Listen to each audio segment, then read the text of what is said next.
Want to raid a trial chamber but not sure what to do? Let's get that sorted.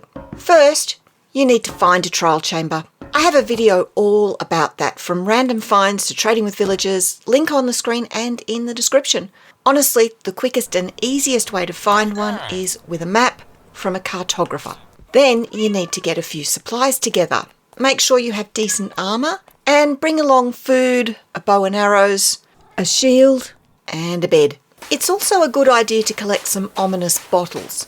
You get these from killing these guys, pillagers. Specifically the scouts. They're the ones with the banners. If you get more than one bottle, you'll notice there are different levels. I'll talk about what these do later in the video. Now you are ready. Follow the map, and when you get over the marker, dig down. Trial chambers generate pretty deep, so you'll have to dig down to anywhere between Y0 and Y-40.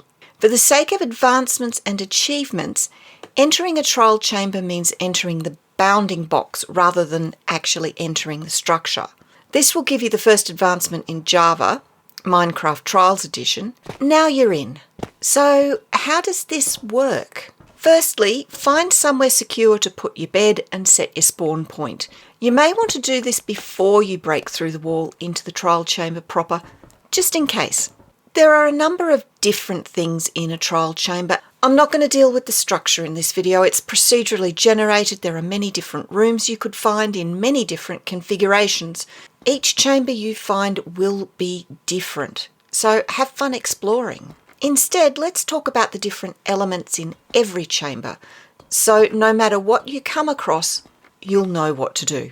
Foremost is the mob spawners. These are activated by line of sight and a proximity of 15 blocks or less. The spawner has to be in direct line of sight to be activated.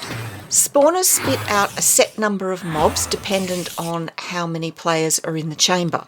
The more players, the more mobs. Each spawner is surrounded by chiseled copper and blocks which indicate what type of mob will come out. The possible spawners are breeze, zombie, husk, spider, cave spider, slime, silverfish, baby zombie, stray, skeleton, and bogged. The goal here is to kill all the mobs from the spawner. Once that's achieved, the top of the spawner will open and an item will be dispensed. This could be some form of food, a potion, or a trial key. Spawners have a 20-minute cooldown before they can be reactivated and start spitting out mobs again. You can cycle through them as often as you want, which is a great way to farm keys. Breeze can only be found in trial chambers, so a breeze spawner is also a great way to farm wind charges. And if you manage to kill a breeze with its own deflected wind charge, that gets you the Java advancement blowback. So what are the trial keys for? They're for vaults. Vaults are scattered throughout the trial chambers in rooms and in corridors. Some are hidden away at the top of pillars or under floors, so keep an eye out. Each one can only be opened with a trial key, and each one can only be opened by each player once. So if there are 4 of you in a party, each one of you can open the same vault, but each of you can only open it once. I hope that makes sense. Vaults can give you a number of different types of item, including wind charges, golden apples, the bolt armor trim template, the Guster banner pattern, and ominous bottles. Using a key on a vault the first time gives you the Java advancement under lock and key. You'll notice other vaults with red candles in front of them. These are ominous vaults. We'll get to them soon. There are chests and barrels scattered around. Some of them have items in them, and if you are very lucky, trial keys. There are also barrels and chests that are deliberately empty. Many have a hopper over them. Feel free to take these. These barrels and chests are for you to dump your loot in between fights to help with inventory management, because you can collect a serious amount of stuff. You'll also notice pots and decorated pots. It's well worth smashing these for arrows, iron ingots, diamonds, emeralds, a possible music disc, and more trial keys, along with pottery sherds and bricks. The last thing to look out for is a dormitory. This is a room or secure space with beds, usually 4, and maybe a barrel or crafting table. If you haven't brought a bed with you, this can be invaluable in case of trouble. Now, you could just make your way round and round the trial chamber waiting for the spawners to reset and farming XP and keys. Or you could drink an ominous bottle and up the stakes. Drinking an ominous bottle gives you the bad omen effect and destroys the empty bottle. If you go into a village, you'll spawn a raid. If you're in a trial chamber, things are a little different. Being seen by a normal spawner transforms bad omen to trial omen and changes all spawners seen by a player with trial omen effect to ominous spawners. How long trial omen lasts depends on the level of the ominous bottle. Duration is 15 minutes times the bottle level. Ominous spawners are activated the same way as normal spawners, but what comes out is quite a bit tougher.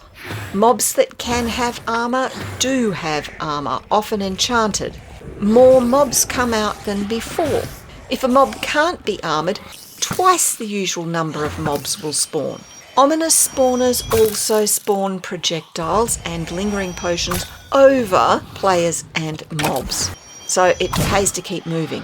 Once all the mobs are defeated, the projectiles and potions stop appearing and the top of the spawner opens, spitting out food, maybe some arrows, and maybe an ominous trial key. These are for opening the ominous vaults. You know, the ones with the red candles. I would recommend doing as many ominous spawners as you can while Trial Omen is active, and opening the ominous vaults after the effect has worn off. This maximises your chances of getting ominous trial keys. Loot from an ominous vault is of a better standard than a normal vault, but don't get too excited. The good stuff has a really low chance of dropping. Items include emeralds, diamonds, iron blocks, golden apples, enchanted golden apples, ominous bottles, enchanted books, the flow banner pattern, the flow armour trim template, a music disc, a diamond block, and the heavy core needed to make a mace. Technically, the diamond block and the enchanted books are the rarest item, but in experience, the heavy core is the most frustrating item to get. Opening an ominous vault for the first time gives you the advancement in Java and the achievement in Bedrock of revolting. As with normal vaults, an ominous vault can only be opened once by each player, which means if you want that rare loot, you will have to find multiple trial chambers. There are different ways you can approach a trial chamber, dependent only on your playstyle and circumstance. If you're in hardcore, I would recommend a cautious approach, particularly with the ominous trials. Use height to your advantage where you can and scout out places to retreat and eat up as needed. You can go toe-to-toe with mobs, remember to use your shield, snipe from a distance, be cowardly, cautious, brave or foolhardy.